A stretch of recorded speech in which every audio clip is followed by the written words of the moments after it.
Hello and welcome back to another edition of FlowState. We have a completely new concept today. Opening the security gate. So, what is the new concept? The concept is that I'm wearing these crazy ass glasses, looking fresh as fuck, and we are gonna go on a little adventure comprised of a few different things, one of them being stopping by a horse ranch because, first we have to navigate out of this insanity. Oh shit. This is a rock and roll start to this podcast, I can tell you that much. But as we do, we flow, baby. We flow. There are not normally this many cars. Oh shit, this is crazy. That felt like so close. All right, this crazy ass hill. Will we make it? High stress, high stress. All right, we're rolling. It's fucking gorgeous out. The time of this recording, it's actually Thursday. My daughter is celebrating her birthday on Saturday. We're hosting a party in the afternoon. There's a contingent of kids sleeping over, a big sleepover. And then Sunday morning, we're going on a horse trail ride, and that's been the tricky part of this plan because the people responsible for the horse ride have not been responsive, and it really is just this incredible test of patience, love, sending lots of love their way. But before we were able to do that, we kind of went through the whole cycle of frustration. They're supposed to be running a business, they're not actually communicating. And so, like, what are the tools that we can leverage to avoid us falling into these patterns of thinking negatively and also consuming our time that could be otherwise used for different things, right? Better purposes, right? Anything. Literally sitting in silence is better than thinking about why someone isn't getting back to you that is running a business. I'm sure this is nothing of a new concept. It's something that you have interacted with numerous times, whether you're waiting in line for your coffee and it's just not going right or whatever the case is. And then you're like, well, the word running a racket comes to mind, or the phrase running a racket comes to mind, because that's exactly what my wife and I were doing until we caught ourselves, and it happened pretty quickly. I can't speak for her, obviously, but for me, I'm like, well, there's nothing I can do about it, so you just move on to the next thing, and that next thing is the thing that you would have otherwise been doing. And so what is the trick? What is the tool to ensure that everything that you can do, you have done, and accept the things that are outside of your control and move past whatever that mental loop is, that pattern that we find ourselves constantly in as humans, like focusing on the negative, even focusing on things that are not in our control, for example, is kind of like an insane practice, because there is fundamentally nothing that we can do other than to take action on the things that we can do and accept the things that are outside of our control and move past it as quickly as possible to arrive at the next action that is in our control. So WhatsApp messages confirming there was some communication, but a total breakdown in communication from their part. And I'm sure you have planned a get-together, a party, an event that requires confirmation of other people to participate and so forth. So it's not just one moving part. There are a few moving parts to this whole thing. And one of the reasons we're recording this today is to share this experience and to derive insight and actionable things that we can learn from as a collective, not just me speaking, but also learning from this experience. We're in the car because after a certain point in communication, if there's no communication, one must take action, and that's what I'm doing now, which is driving to the place, which is really not that far, fortunately. It's actually on the way to the gym that I go to. And, comes to mind that if this was like a 2-hour drive, I would definitely not be doing it. But at the same time, I want to ensure to the best of my ability that my daughter has a great experience, that we have a really wonderful time with all the people that are there that we're sharing this with. And so we booked another experience further away, in many ways more unique than the one that's more convenient. But our daughter has been to this horse ranch before. She's ridden a few of the horses and she has some favorites, and it's her birthday and she's turning 9. So these things are relevant to her and the experience. In addition, the friends that are going to be joining all have ridden horses there, some more than others, but they are very familiar with it.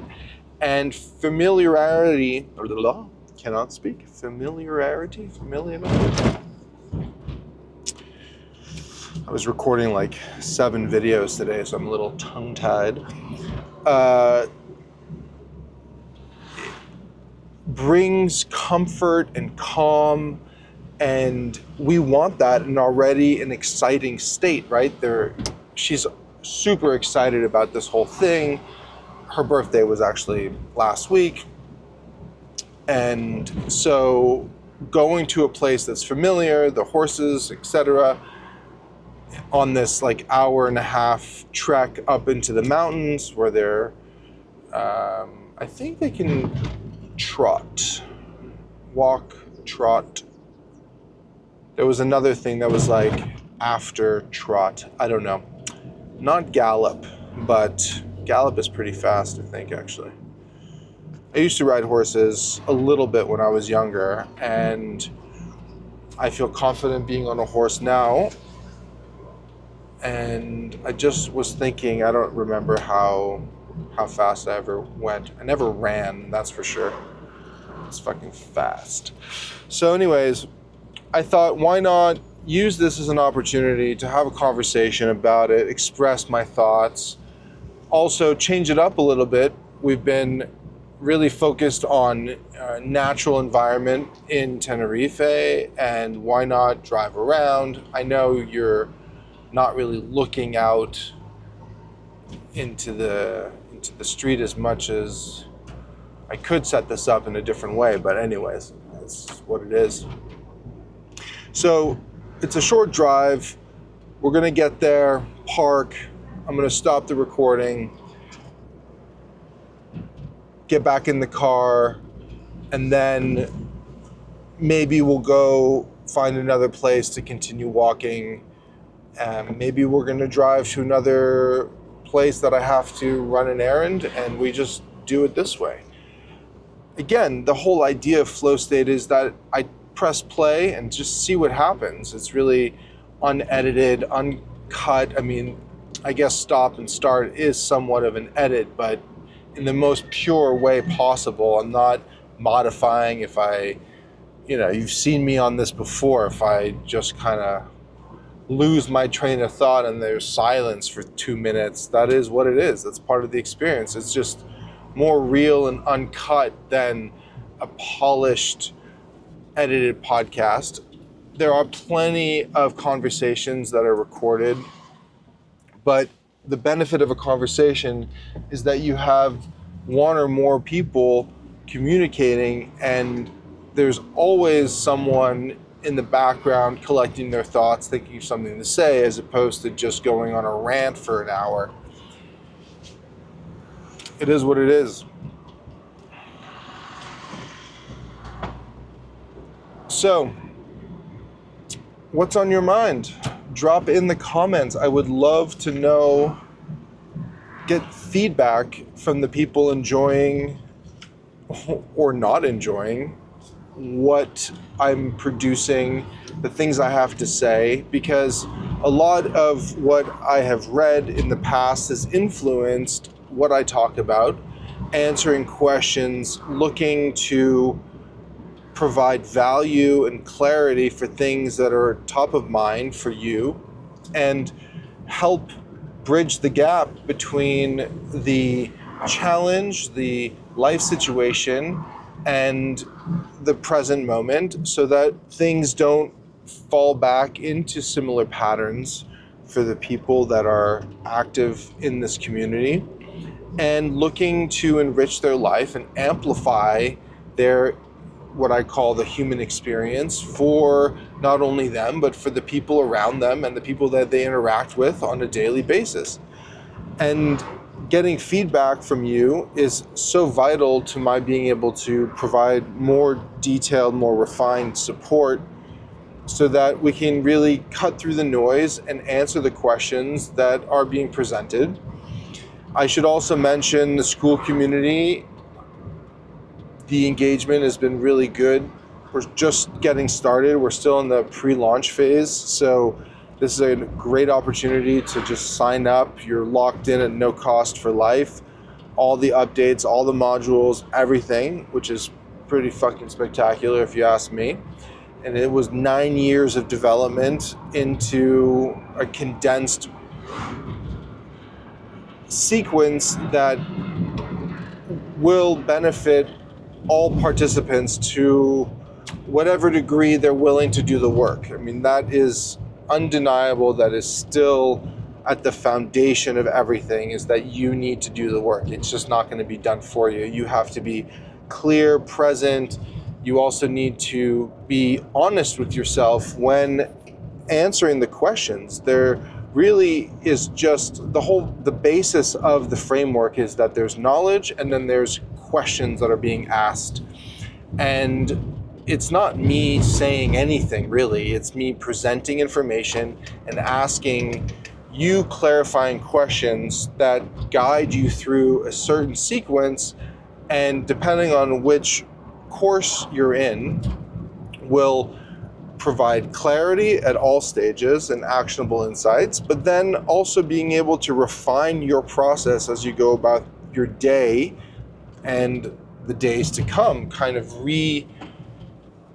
recalibrating and in defining old patterns and guiding you through the concepts of creating new patterns that are there to serve you, as opposed to the ones that may have been there preventing your personal growth or causing problems for you, and you might not have even been aware of that.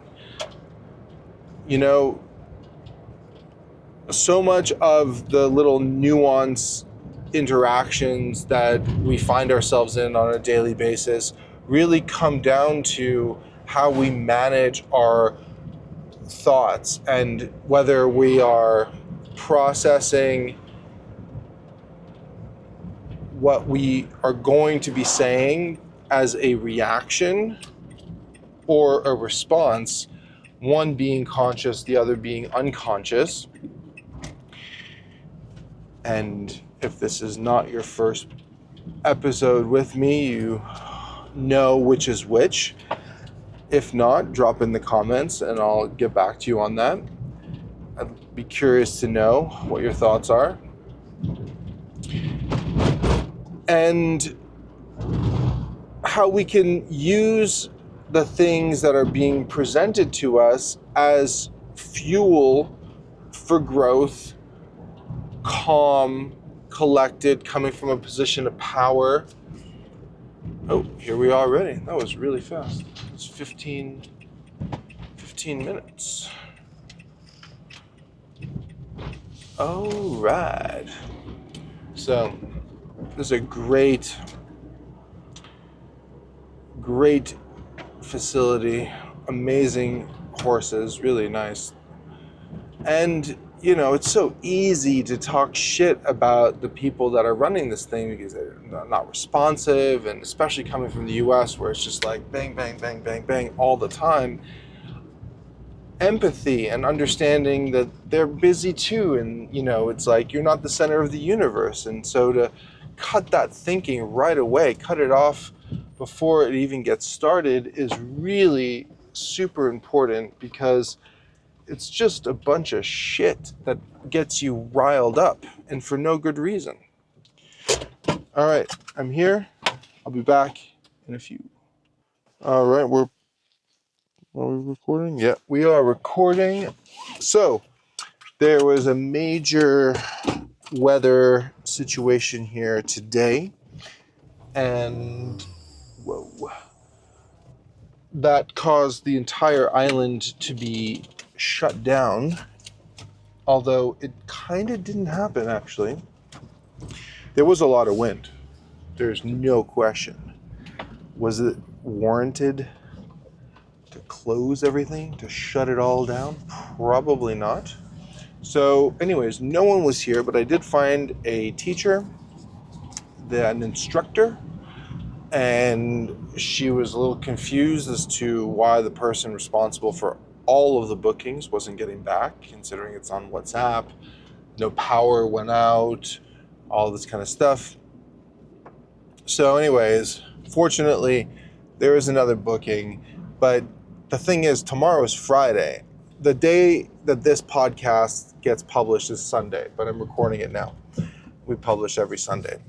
And so this business hasn't gotten back to us. This event is happening on Sunday, and the other place that we booked is for Saturday.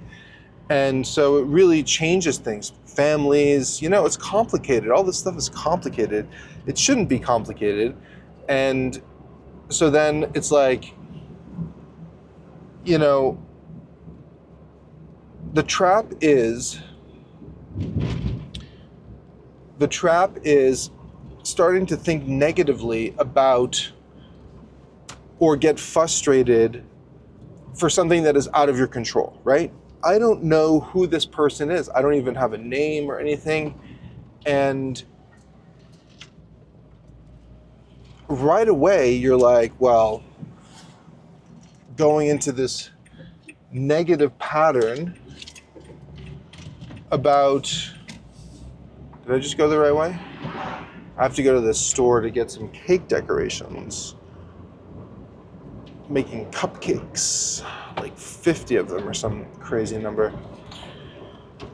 So I'll be pausing again. But my point is that preventing yourself from falling into this loop of negative thinking, and obviously the person that you're thinking about is not next to you. If they would be, then the issue, I think I just went the wrong way. Or did I? I'm so confused. Yes, I went the wrong way. Oh well. So, let me make a quick turn here.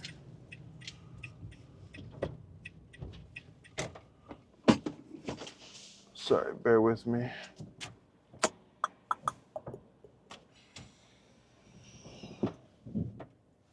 Okay, this is very tricky. This trash thing is impeding my line of sight. There's learner's permit car. Okay, we have an opportunity. So the person that we're like fixating on is nowhere near us. And the only person suffering is the individual who's incessantly thinking about that other person or a situation that they cannot control outside of the things that they can control. So like, I took it upon myself to go and see physically the location, talk to someone, see, you know, if there's anything that can be resolved, or at least get some kind of clarification to take action on. Like, I had a conversation with my wife. I said, well, there's two things. One, and most importantly, the overall experience. I don't know if this one is as good as the other one. And she's like, yeah, I don't think so either. One is an hour, one is an hour and a half. One is in this majestic setting. This one here is more convenient to get to. And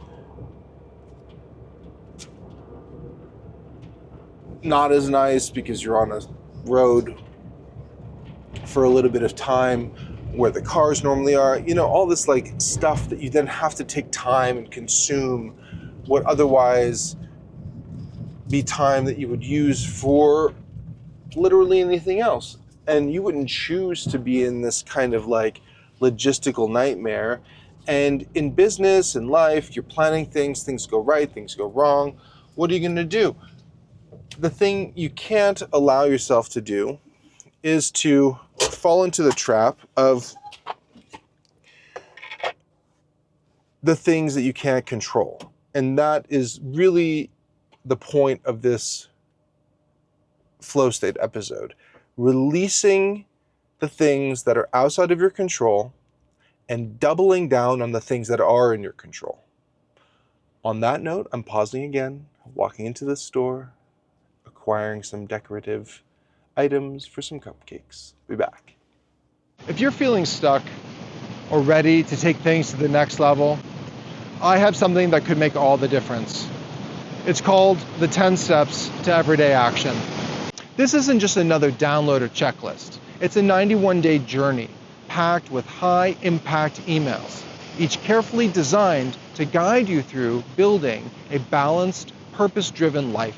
Each email focuses on something different, like defining core values, building resilience, and mastering time management. And it's all designed to fit into your everyday life. Imagine 91 days of intentional growth delivered right to your inbox. With each step, you'll get exercises and tools to help you find clarity, set meaningful goals, and develop the habits that truly support you. This is all about real progress without the fluff. If you're ready to create lasting change, download the 10 Steps to Everyday Action using the link in my bio, or drop a comment below and I will send it to you. Take the first step now. All right, we're back. Mission successful. Got an assortment of cupcake liners, I guess you would call them. Severe weather warning is still in effect. Extremely fucking sunny. Loving life as usual. Running low on fuel. You know, this has turned into the mother of all podcasts. Driving around with Eric. Running errands. Next on the list, fuel.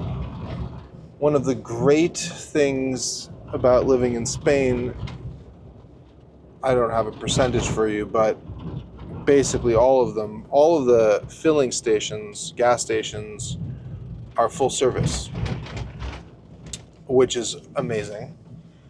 And not getting out of your car, someone pumping gas for you, is a real luxury that I experienced growing up as a child in Montreal. Not all the gas stations, but a lot of them were full service. And, you know, it just, the flow of everything makes it so much easier for the gas station to generate more business, pull in, tell them what you need, they fill it up, you pay, and then you get the fuck out of there, like what we're gonna do right now. This is a good gas station right here. I like it. I like it.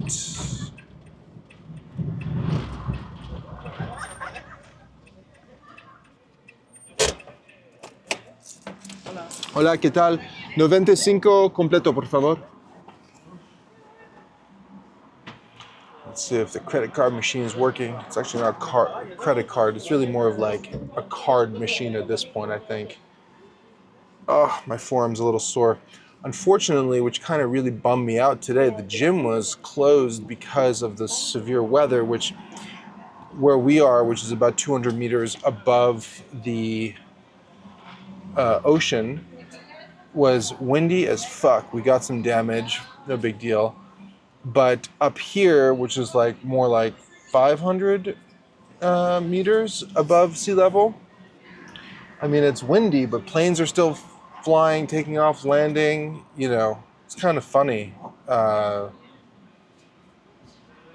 these decisions are made and then the impact that they have on society as a whole. Things that are of great consequence, like a hurricane approaching, you got to make the call as the governor of the state and FEMA and all that. And the equivalent agency here does the same thing. And because we are out in the middle of the ocean here, I mean, we're just like, there's nothing going on around us other than open water. It's ¿Cuánta gente, por favor? It's kind of wild, really, to... Gracias. 41. Copia. No, gracias. Gracias. Buen día. Oh, that was easy, easy, easy. I love it. It's like a Formula One race. So, where shall we go? Should we continue this adventure?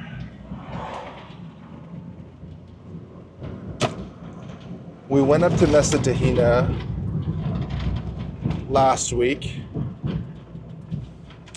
We can drive down this road, go on a little driving tour. Not that you guys are seeing much, but maybe we'll stop, go for a little walk, continue this FlowState episode. So, daily life presents itself with so many opportunities for stress, for comfort, for disillusionment, anger. The list goes on and on and on and on. And how we respond and process or react really defines who we are as individuals and affects us in a more profound way than I think people even give credit for or to. And it also impacts the people that are around us in those moments. So I'll use as an example, you'll be with like a group of people and then something will happen. One person thinks nothing of it. Another person just dwells on that thing, whatever that experience was. It could be, you could be in a car, the driver,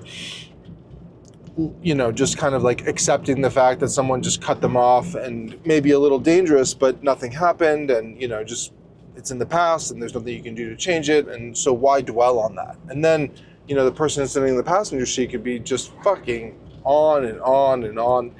And it's remarkable to me to see the difference between the personalities and how they carry that burden with them of not being able to let things go. And the more effective you can become at letting things go, especially the things that don't serve you, and in many ways the things that have served you, but not dwelling on them as this kind of like end result goal, but more of a experience in a timeline that you can leverage in the future and hopefully use to amplify whatever you're doing in that present moment. And the same thing can be true for holding on to negative thoughts about things that you experienced in one moment and are just not, I mean, everyone is capable of letting go, but the choice that people make to hold on to these things is really what defines us, in the same capacity as someone who behaves differently when there are people around and when there's no one around. If there's a difference in behavior, there's an opportunity for growth there and to understand why that is happening. And if you're choosing to behave differently, or if it's something that is a response to an environment or situation, I understand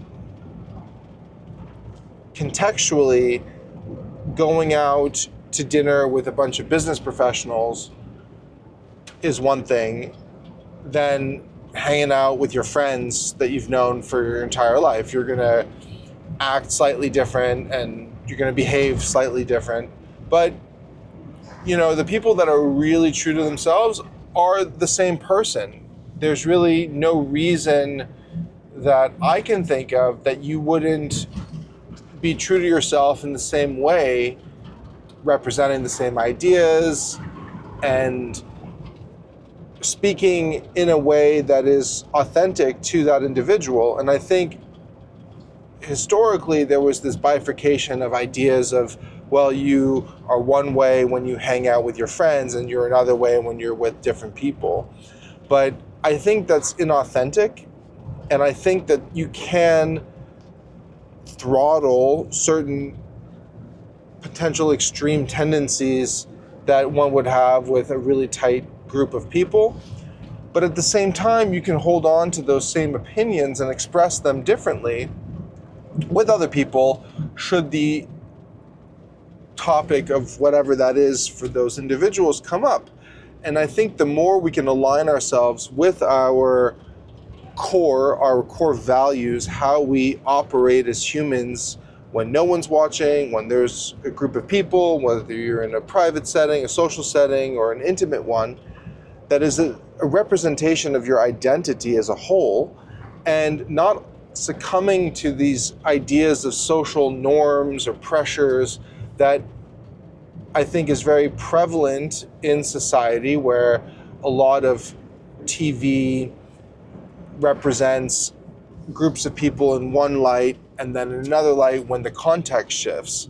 But that's disingenuous to the identity of those individuals, and also I think erodes the individuality of the person and what they stand for and who they are and how they represent themselves.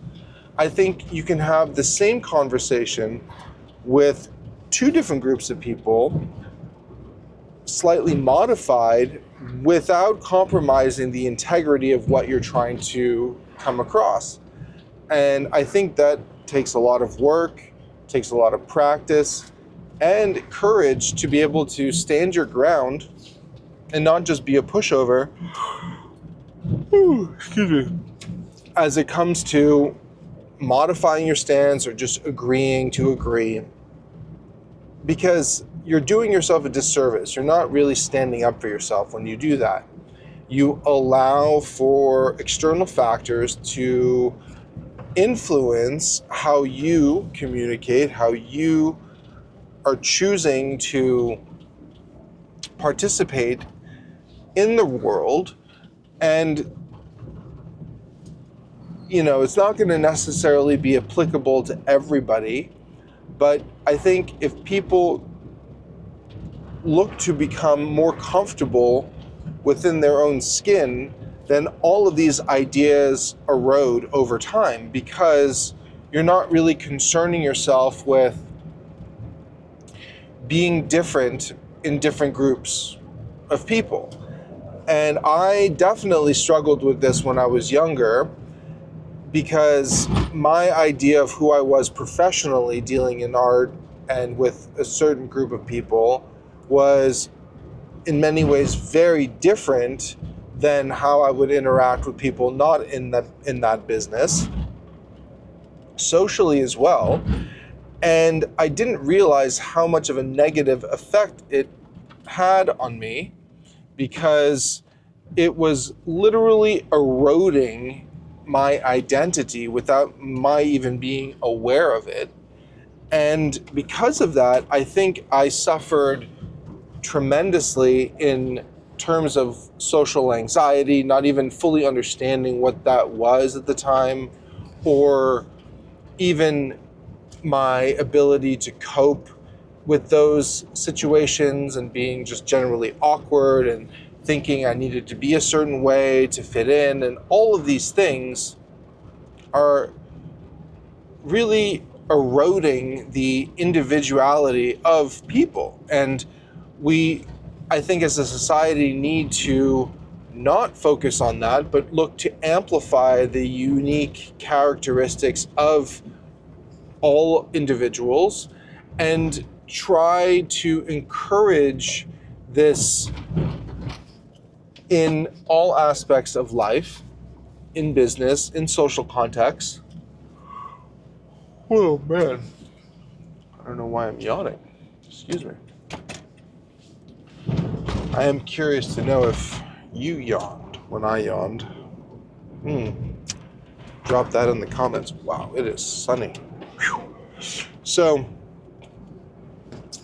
just an interesting thought, because it impacted me a lot when I was young, and I don't even think I became fully aware of it until after I started.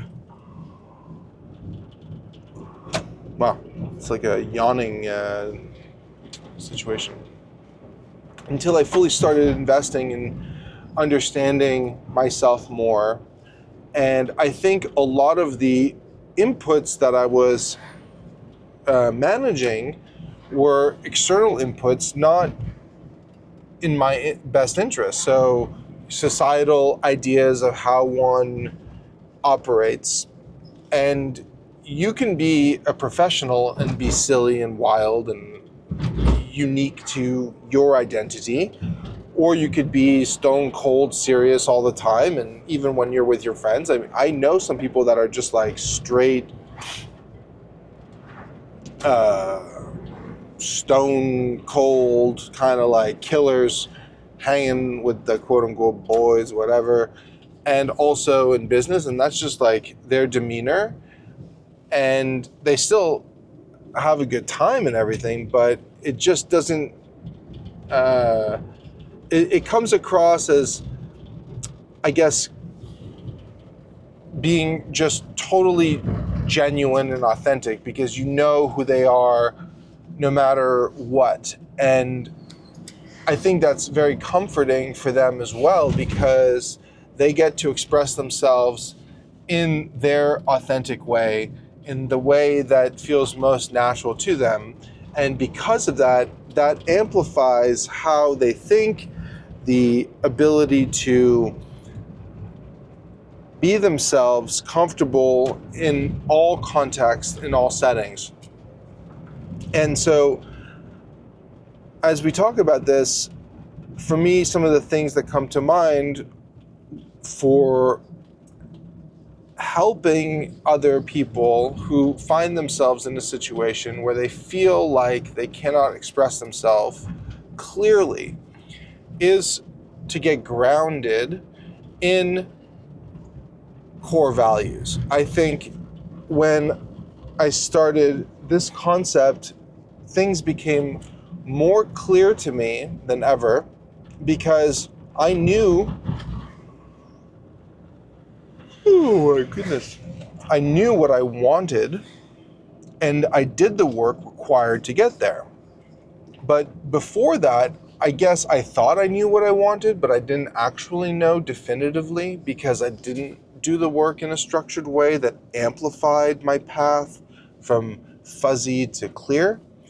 And it's a big part of the growth blueprint. It's the second in the foundation, because after vitality is the most important thing. If you're not fully activated, you don't have the capacity to take anything on. It's just not going to happen. And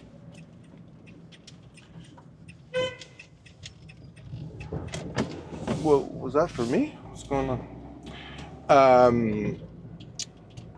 Yeah, so vitality being the first important thing, right? And after that, core values.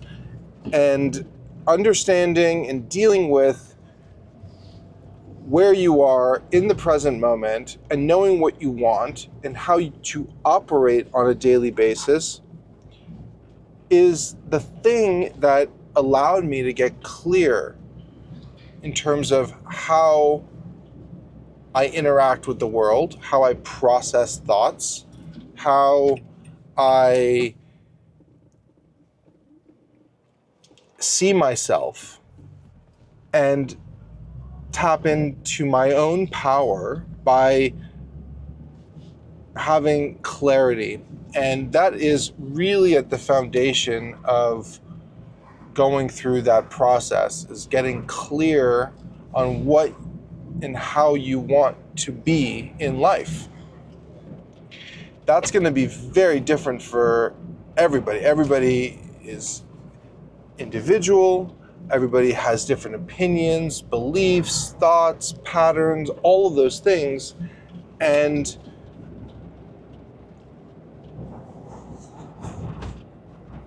not to leverage that is sad in a way, because you're leaving so much on the table.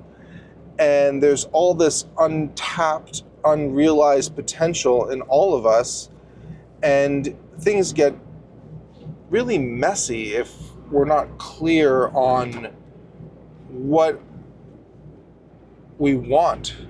And in order to get to that, we first need to understand a lot of things about us as individuals. And the course actually goes through this by asking a lot of very specific questions and then compounding on those answers, providing insights and knowledge, and just thinking in a certain way to stimulate the brain to get clarity on a lot of things in order to establish what the individual core values are for that person. So important, because without that, it's kind of just like you're wandering around and there's little to keep you grounded when things are going well, when things are not going well. It really is in service to all individuals. And that's something I spent a lot of time on my own, just trying to figure out these things. And then because you define what's important to you, what's not important, it's just as relevant to know what you don't want as to know what you do want. So many people know what they want, but they don't fully grasp what they don't want, which are not necessarily the opposite of the things that they do want. There's so much more nuance to life than just saying, okay, well, I don't want to be this way, so then the idea is that you do want to be the opposite of that. Well, that's not necessarily true. So those things are very different from the way I look at it. And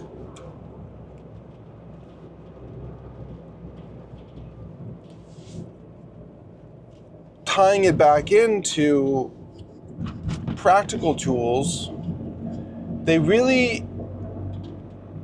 the practical tools arise from doing the work and creating a space for yourself that is introspective enough to know deep down when things feel like they're in alignment.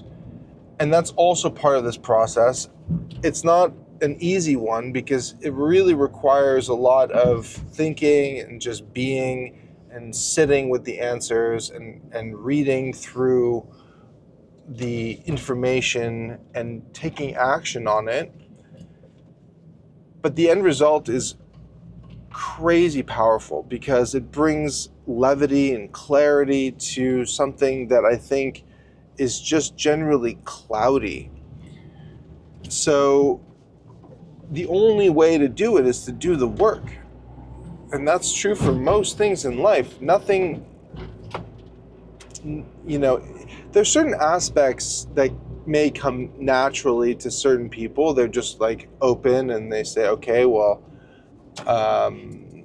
this is that, and I've read this, and it's very clear to me that this is not serving me, and this is what I want, and so forth. And certainly you might have people go through it and then not have to work as hard, but they're still coming to the table with their own unique circumstance, which to me is really what the most beautiful part of personal development is. In a whole, there's a lot of overlapping ideas and concepts that many people can dip into, but at the same time, it's still a unique experience for all the people. So, what works perfectly for some may not work in the exact same way. And again, that's why the structure is what it is, with asking questions and those answers being the catalyst to move you forward. Because it's not about me, it's not about the other person or whatever, it's really about the individual, the answers that are achieved by going through and reading and really just being honest with yourself, because doing it in a way that doesn't get through to honesty really will yield a result that is not in alignment with the individual. And because it's not real, then you are essentially trying to be someone that you're not. And that's like the opposite of the result that we're looking for. And it really ties back to the idea of society influencing other people to bifurcate their identity, to participate in life in one way with one group and in another way with another group. So we're looking to cut through all that to be in alignment with who we are as individuals and use that as a catalyst to define how we want to operate and interact with the world. To me, there's no pure representation than having that as your guiding, grounding force every day, knowing that you are this, and this, and how you want to live up to those standards by your actions, by your choices. There is a certain amount of discipline that is required in order to really leverage everything, but it's more about the system that's supporting the work that has been done that removes the idea of discipline, right? You're not necessarily needing to rely on this idea of discipline if it comes so naturally to you, if it's part of what makes you whole. And I think when you arrive to that place, oh man, it was like when I got there, fuck, the whole world changed. It was like black and white to color, and then from color to HD, and then from HD to like super IMAX or whatever, And not only did I see the world differently, but I felt differently about it because I resonated and connected with myself in a way that I'd never done before, because I just didn't know how to. It was like solving a puzzle is basically what it felt like. And that to me just blew my mind, really. Oh, I did not turn my turn signal. It's not something I do very, very, very regularly. Today is looking mighty clear today. So we are on our way back down the mountain. And what can I say in closing that will inspire you to take action? The only thing I have to say is take advantage of the offer that I have in the show notes, in the description, which is to join the school community, the Growth Blueprint, because it's at zero cost to you for life for now. We're in the pre-launch phase, and there's no good reason not to do it. Whether you start today or next year, it doesn't matter. The thing is to get dialed in, become part of this community. The engagement is there to drive people to deeper connection so that they can uplift each other and share in their journey. And there's so much overlap. It cannot be overstated how similar people, like, we're not that different. People who have kind of climbed the ladder, got to a certain place in life, that path is very similar than a lot of other people. The nuance, the details, of course different. The cultural things, of course those are different. But the way people grow, the issues, the challenges, the variables are so overlapping that it's almost I don't know, it's eerie sometimes. You know, it's a smaller world than we think. So I made it back.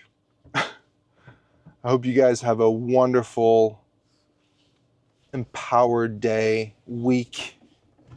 I really appreciate you joining me on this kind of unique experience. Driving around, doing some mundane things. I love you all. Thanks so much for dropping in, and we'll see you next time.